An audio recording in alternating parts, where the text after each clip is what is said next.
Did you feel na nanakaw ang iyong kabataan because you started early in the business? Alam mo, Tito Boy, nung bata ako, palagi ko naririnig yun sa mga tao around me. Especially sa mga may edad na parang, kawawa ka naman kasi ang bata-bata mo pa, nagtatrabaho ka na, hindi normal ang childhood mo. That's what I would normally hear from people. But to be honest, Tito Boy, I had a very unique childhood. And totoo yun na hindi ko man naranasan yung kung ano ba yung normal na childhood para sa karamihan. But I would like to think na yung buhay na binigay sa akin ng Diyos is the life that He really wanted for me.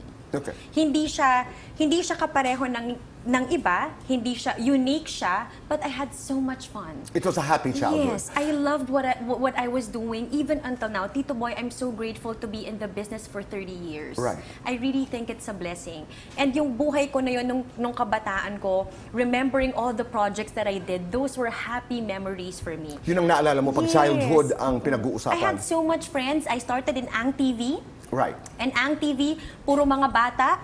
So, ang dami ko rin kalaro, pero nagtitaping kami, pero natututo kami. Ang gusto kong sigurong sabihin doon, Tito Boy, is that, ang perspective ko doon is that, nag-aaral tayo para magtrabaho pagdating ng panahon. I had the privilege to actually experience hands-on experience of what real work is like at the age of 7 years old. No, but as a child, kinailangan mo ng guidance. Nandun ang... My parents. Yeah, correct. That's what I'm saying. Na hindi mo pwedeng... And that brings me to another question. Nung isang araw, when did this happen? Sa Itbulaga? Nung isang araw, nangyari sa Itbulaga, because there was this young mother na may mensahe para sa kanyang anak, na sinabi niya, anak, pagbutihan mo, magsipag ka, para ikaw ang mag-ahon sa atin sa kahirapan.